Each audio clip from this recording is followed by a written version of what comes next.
podcast de Health Innovation da MIT Technology Review Brasil. Apresentado por Origin Health.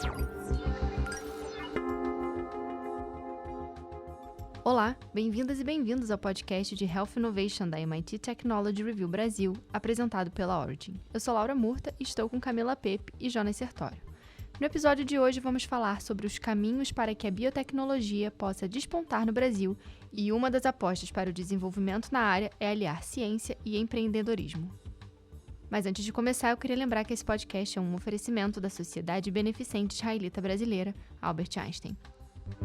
Faça parte da comunidade MIT Technology Review Brasil e assine nosso conteúdo em mittechreview.com.br/assine.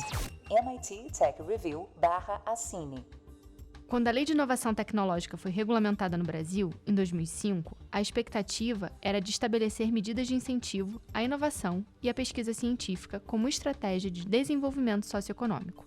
Nessa jornada, o país também alcançaria uma posição de maior autonomia do ponto de vista tecnológico e industrial. Para a biotecnologia aplicada à área da saúde, a iniciativa não surtiu o efeito desejado ao longo dos anos. Alianças, patentes, contratos de pesquisa e desenvolvimento e joint ventures ainda são iniciativas tímidas, assim como os dados relativos a investimentos e outros esforços nesse sentido são pouco conhecidos no país. Dados do Instituto Nacional de Propriedade Industrial, INPI, indicam que apenas 15% das patentes em biotecnologia são brasileiras. Faltam dados específicos para descobertas aplicadas à saúde. Contudo, de acordo com uma análise geral feita a pedido da MIT Technology Review Brasil, as solicitações com esse foco seguem a mesma porcentagem e são provenientes de universidades e de startups. Desde 2021, o INPI tem procurado universidades para conscientizar pesquisadores sobre a importância do uso estratégico da propriedade intelectual em todas as áreas, colocando então o país na rota do desenvolvimento. Camila, nesse momento de grandes desafios tecnológicos e financeiros para o setor da saúde, como as empresas brasileiras têm se posicionado frente à inovação em biotecnologia e fármacos? Então, Laura, o desafio para o mercado global e, consequentemente, para o setor de saúde brasileiro é buscar na pesquisa e desenvolvimento a construção de empresas e produtos baseados em Deep Tech, que são empresas ou startups que buscam encarar desafios da sociedade por meio da associação de ciências médicas com inteligência artificial, robótica, computação quântica e outros avanços tecnológicos que estão solucionando problemas em diferentes áreas. A empresa norte-americana Moderna é um exemplo de como uma Deep Tech pode favorecer o desenvolvimento de produtos e a criação de novos mercados. Depois da produção da vacina com o uso do RNA mensageiro contra a Covid-19, a farmacêutica apresentou um crescimento de mais de 1000%, passando por um valuation de 6,5 bilhões de dólares para 100 bilhões em cerca de 18 meses. O investimento em outras empresas do setor, acordos governamentais e flexibilizações regulatórias viabilizaram a vacina com o desenvolvimento mais rápido da história. No Brasil, startups de biotecnologia estão concentradas na região sudeste, potencializadas pelos incentivos das agências de fomento, como a Fundação de Amparo à Pesquisa do Estado de São Paulo, que apoia o empreendedorismo na ciência. Outras regiões, no entanto, passam por dificuldades devido à ausência de iniciativas e de recursos. O impacto dessa desconexão entre pesquisa e mercado é refletido em diferentes áreas das ciências médicas. Um estudo publicado na Science Progress por pesquisadores da Universidade de São Paulo mostra que os brasileiros foram destaque com mais de 4.000 artigos publicados sobre Covid-19. Em compensação, o Brasil ocupa a 66ª posição entre os países na produção de reagentes e insumos necessários para as análises científicas de ponta. Para o diretor de inovação do Hospital Israelita Albert Einstein, Rodrigo Demarque, a pandemia do coronavírus trouxe um alerta sobre a dependência do país em relação ao desenvolvimento de biotecnologia. Ele diz que estamos frágeis diante da incapacidade de produzir inovação. Precisamos construir um ecossistema para que daqui a 10 ou 15 anos possamos nos desenvolver na mesma velocidade que outros países para que a pesquisa acadêmica se transforme em produtos e serviços disponíveis para o bem-estar da população. A mesma lógica ocorre em outras áreas da saúde, como a produção de novos fármacos. Enquanto o Brasil é o 6º país que mais consome medicamentos, ocupa a 196ª posição na lista de desenvolvedores de insumos. Camila Hernandes, que é head do programa do Einstein de Inovação em Biotecnologia, avalia a origem dessa disparidade. Ela diz que o processo de desindustrialização do Brasil afastou a academia do mercado. Não temos a cultura do pesquisador olhar para o setor privado, para entender problemas que podem ser solucionados. A pesquisa ainda é pautada em necessidades descritas em artigos científicos e pouco explorada a campo. O inverso também acontece. O próprio mercado brasileiro é conservador em relação a essa aproximação. Assim, falta investimento, entendimento dos termos regulatórios e um olhar de negócio que vai além das atividades científicas. E, Jonas, como a Anvisa tem atuado para garantir que as pesquisas tenham parâmetros regulatórios satisfatórios? A gente tem algum exemplo recente de incentivo para a pesquisa de inovação em biotecnologia?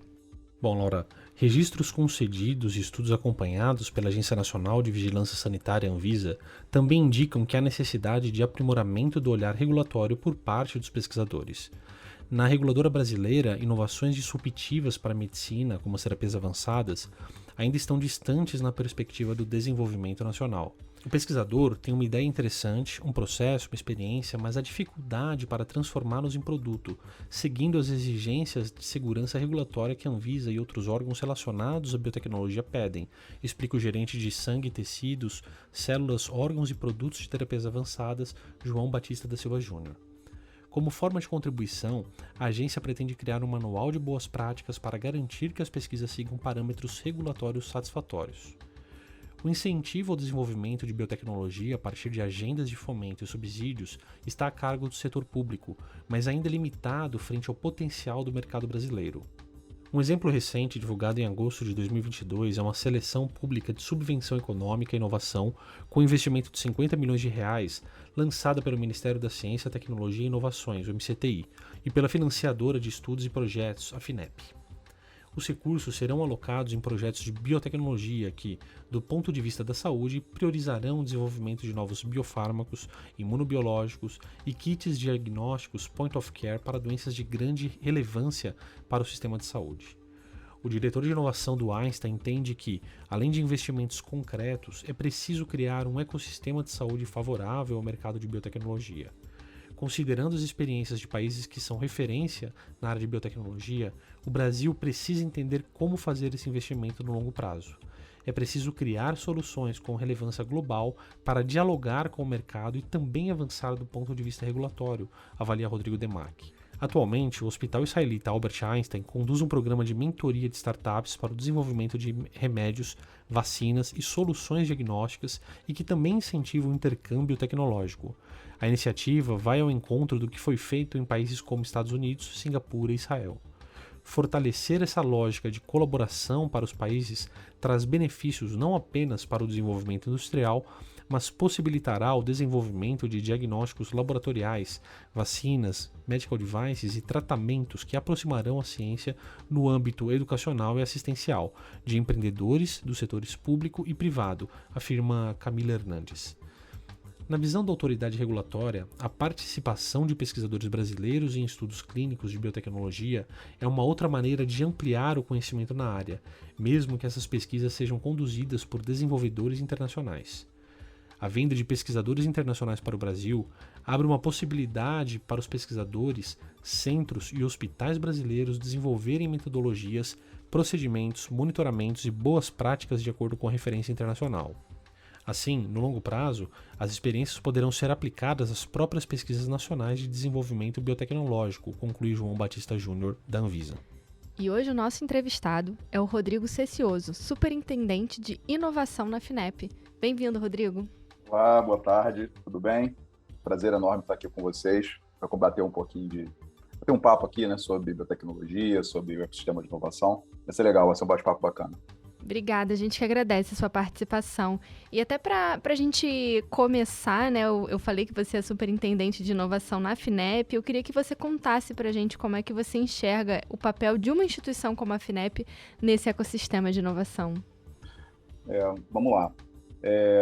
A FINEP, né, hoje ela é a principal agência de inovação, né, do país, né? É a agência que possui os instrumentos necessários aí para fazer os investimentos financeiros, para poder apoiar os projetos de ciência, tecnologia e inovação do país. Então, ela que tem os instrumentos adequados para cada etapa de maturidade de um projeto, né?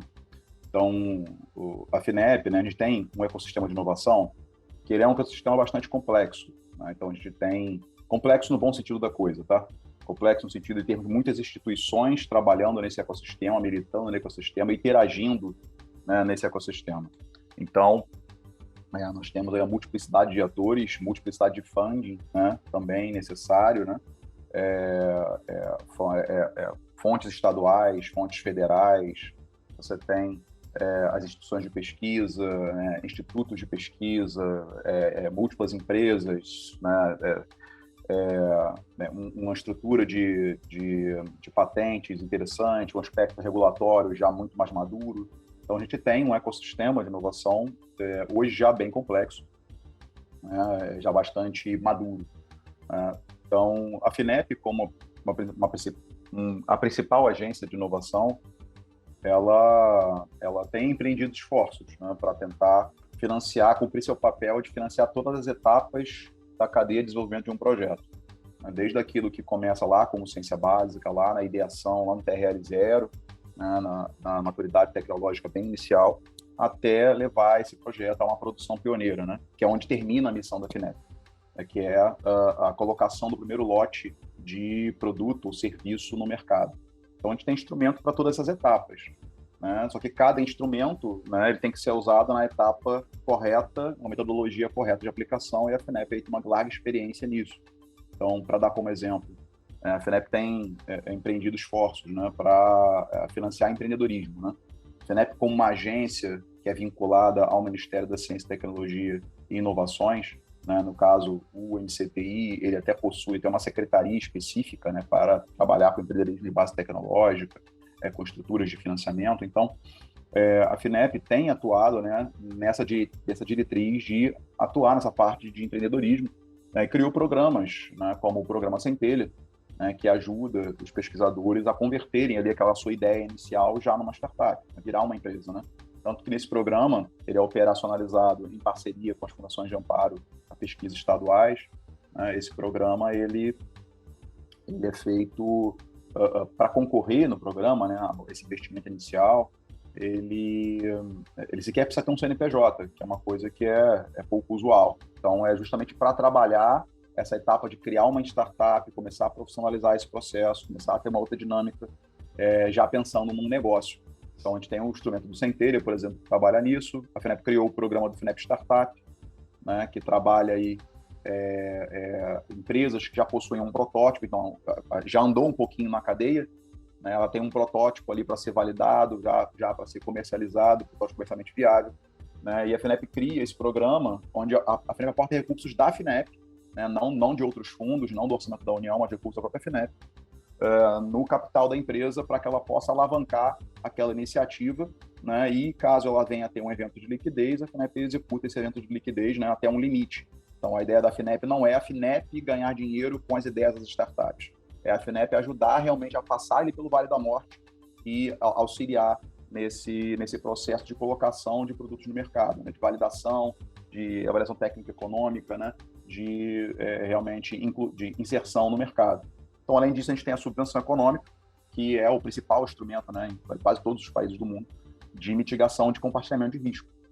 Então, assim, a FINEP, ela tem esses instrumentos, porque estão só os de maior risco, né, tem, por exemplo, também o crédito, né, reembolsável já para as atividades de menor risco, que é para financiar as plantas de produção, já financiar volumes muito maiores, né, de alterações de processo industrial. Então, a FINEP ela tem esse papel de tentar conectar o ecossistema todo com os múltiplos instrumentos. Então, é muito comum que um projeto que foi financiado por uma fundação de amparo à pesquisa regional ou por um banco descentralizado regional, em algum momento ele passe pela FINEP, receba um financiamento, depois ele vai para o mercado privado normal e segue a vida. Então, isso é muito comum e a FINEP tem essa importância, né, de, com os seus instrumentos, tentar alavancar essas potencialidades. Tá? Então, acho que o papel da FINEP, né, tem muito a ver com conexão. é conseguir conectar o ecossistema através de recursos financeiros, né? A FINEP é uma agência de fomento, então a FINEP utiliza esses recursos financeiros para tentar conectar os múltiplos agentes, articular as ICTs com as empresas. Então, a gente tem, por exemplo, aqui em projetos de crédito, né, que são as etapas de menor risco, né, associado, você já tem mais de 40% dos projetos de crédito tem uma conexão de uma empresa com uma ICT. Então, para você ver como é que, de fato, articula. Então, acho que o nosso papel está muito ligado a isso. Assim, é uma plataforma de conexão desse ecossistema complexo com recursos financeiros. Esse eu respondi a pergunta. Claro, sem dúvida, e perfeito, e a gente consegue ver a importância, né, da FINEP com todos esses processos que você trouxe aqui, com todos esses programas, nessa questão da inovação dentro do nosso país, né, um papel super importante. É muito bom a gente poder aprender um pouco sobre isso aqui hoje, nesse episódio. E, Rodrigo, a gente sabe que em 2005 a gente teve a regulamentação da Lei de Inovação Tecnológica, né? Mas a gente também sabe que a área da saúde ainda não alcançou alguns marcos que eram esperados desde a regulamentação dessa lei. Algumas iniciativas de biotecnologia específicas para a área da saúde ainda são muito tímidas e eu queria que você contasse para a gente um pouco quais fatores você enxerga que podem contribuir para esse cenário. Vamos lá.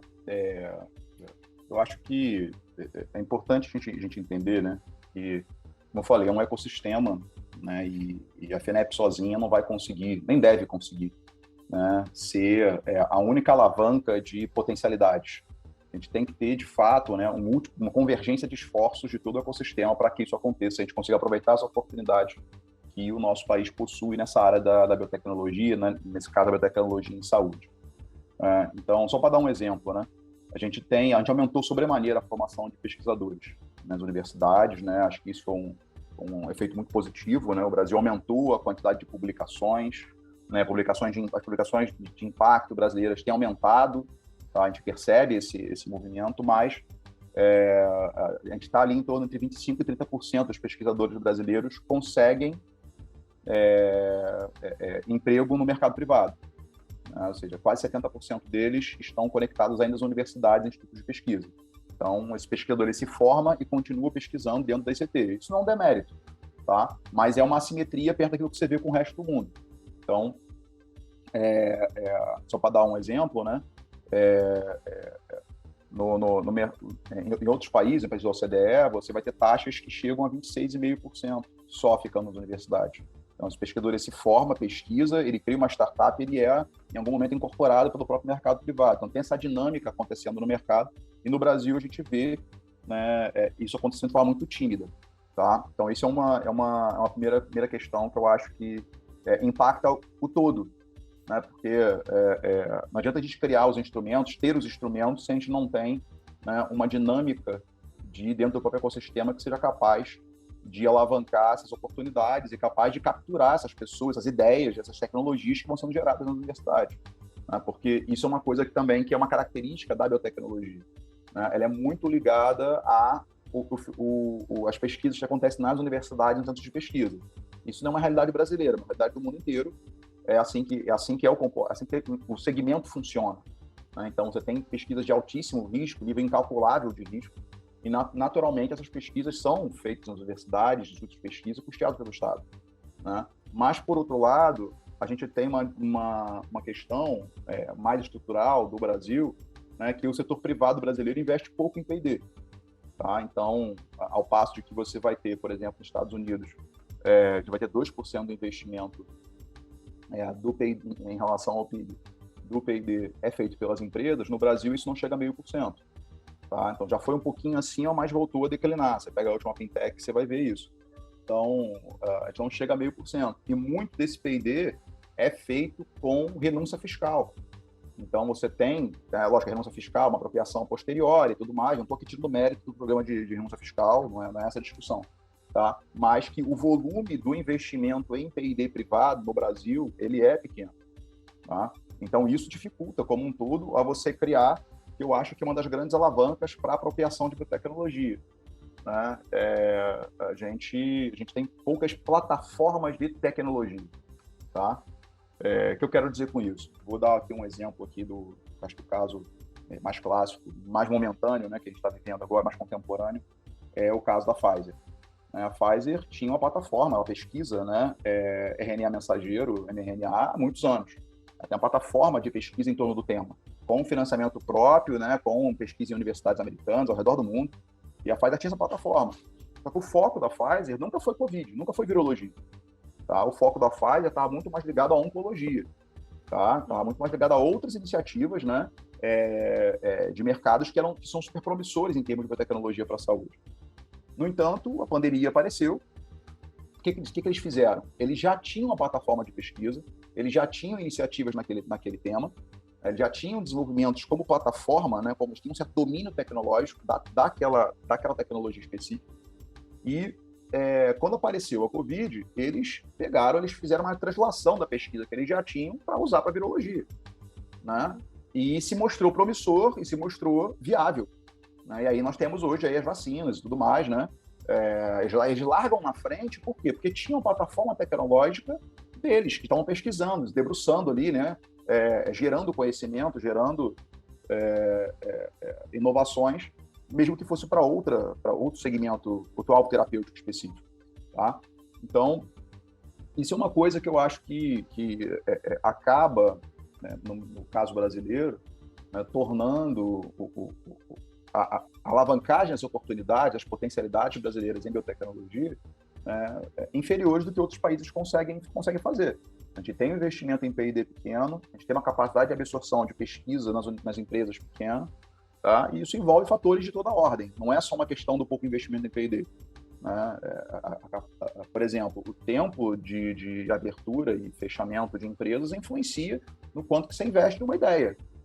Né? O quão é fácil, o quão é difícil fechar uma startup no Brasil. Então, esse tipo de coisa, ambiente de negócio mesmo, influencia o nosso ecossistema como um todo e, por conseguinte, vai influenciar sobremaneira a biotecnologia, porque dentro daquilo que é arriscado, biotecnologia tem um risco tecnológico associado bem alto.